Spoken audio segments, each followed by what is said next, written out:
বন্ধুরা, শাশুড়ি মা রান্নাঘরে তোমাদেরকে অনেক অনেক স্বাগত। দেখো, আজকে আমি একটা মাছের চাপের রেসিপি নিয়ে চলে এসেছি। সব রকমই তো মাছের রেসিপি তোমাদেরকে শেয়ার করেছি। আজকে আমি নিয়ে এসেছি ভোলা মাছের একটা রেসিপি। দেখো, ভোলা মাছের রেসিপিটা বানানোর জন্য আমি মাছটা দেখো নুন মাখিয়েই রেখেছি আগে থেকে, কেন অনেকটা আগেই নেওয়া হয়েছে, সেই জন্য নুনটা মাখিয়ে রেখেছি ভালোভাবে।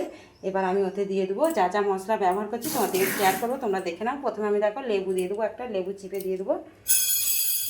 মাছের পরিমাণ হিসাবে তোমরা লেবুটা দেবে, লেবুটা দিয়ে রাখলে মাছটা ভালো থাকবে। আর দেখো এখানে নিয়ে নিয়েছি আদা রসুনের পেস্ট, এই যে এটাও আমি দিয়ে দেবো। আদা রসুনের পেস্ট দিয়ে দেবো, দিয়ে দেবো হলুদ গুঁড়ো, দিয়ে দেবো ঝাল ঝাল লঙ্কার গুঁড়ো,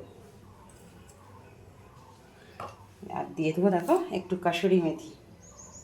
তোমরা না থাকলে নাও দিতে পারো। এটা দিয়ে ভালো করে হাত দিয়ে ভালো করে মেখে নেবো।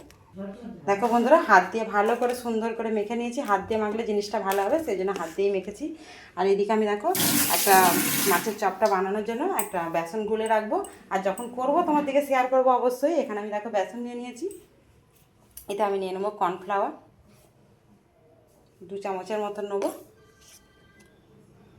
নিয়ে জল দিয়ে প্লেন জল দিয়ে এখন আমি গুলে রাখবো। আর যখন করবো তোমার দিকে যা যা মশলা দেবো তাও শেয়ার করে দেবো। এখন আমি জল দিয়ে এটা ফেটে রেখে দেবো। দেখো বেসন আর কর্নফ্লাওয়ারটা আমি জাস্ট প্লেনভাবেই মেখে রেখে দিচ্ছি। এতে আমি যা যা মশলা ব্যবহার করব করার সময় তোমাদেরকে শেয়ার করে দেবো, তোমরা দেখে নিবে। দেখো ভালো করে মেখে আমি ফেটে রেখে দেবো, অনেকক্ষণ ফাটা থাকলে চপটা ভালো হবে। দেখো বন্ধুরা, এই যে বেসনটা ফেটে রেখেছি, ডেবে রেখে দিয়েছি। এবার আমি এতে কিছু মশলা যোগ করে নেবো।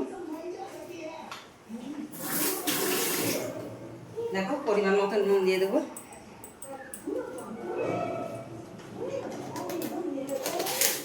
দিয়ে দেবো হলুদ গুঁড়ো, দিয়ে দেবো ঝাল লঙ্কার গুঁড়ো, দিয়ে দেবো একটু বেকিং পাউডার।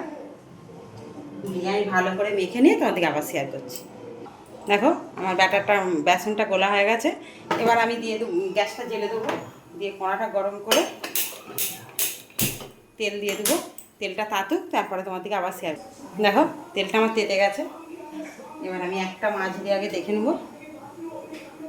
আর বেসনটা একটু মোটা করে গুলতে হবে অবশ্যই, তবে মাছটা ভালো হবে। আর জোর কমিয়ে ভাজতে হবে, জোর কমিয়ে ভাজলে ভেতরের মাছটা খুব সুন্দর সিদ্ধ হবে।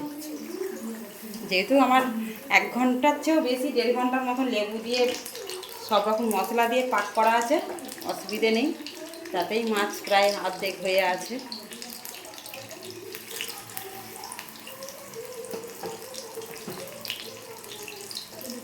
দেখো গ্যাসের জলটা একদম কমিয়ে দিয়েছি, যাতে ভেতরটা ভালো করে হয়। দেখো আমি 3খানা তুলে দিয়েছি, ভেজে নিয়ে তোমাদেরকে আবার শেয়ার করছি। দেখো চপগুলো আমার ভাজা হয়ে গেছে, একদম লাল লাল করে ভেজেছি, কত সুন্দর হয়েছে। দেখো দেখো তুলে নেবো।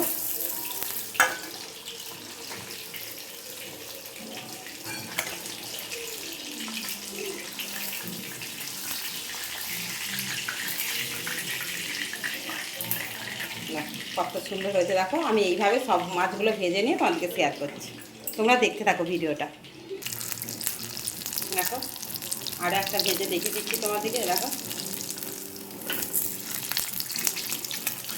এই একটা মাছ দিয়েই, গরম গরম মাছ দিয়েই ভাত খাওয়া যাবে।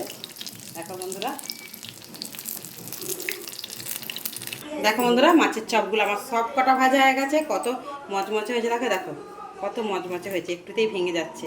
খেতেও খুব সুন্দর হবে। এইরকম গরম মাছ ভাজা হলে একটা একটা হলেই ভাত খাওয়া যাবে। তোমাদের যদি ভালো লাগে প্রথম থেকে শেষ পর্যন্ত পুরো ভিডিওটা দেখে নিয়ে কমেন্ট করে অবশ্যই জানাবে আমার এই ভোলা মাছের চপের রেসিপিটা তোমাদের কেমন লেগেছে। অনেক অনেক ধন্যবাদ আমাদের ভিডিওগুলো দেখার জন্য। আর আমাদেরকে অনেক অনেক কমেন্ট করবে, কমেন্ট করলে খুব ভালো লাগে। পাশে থেকো, অনেক অনেক ধন্যবাদ।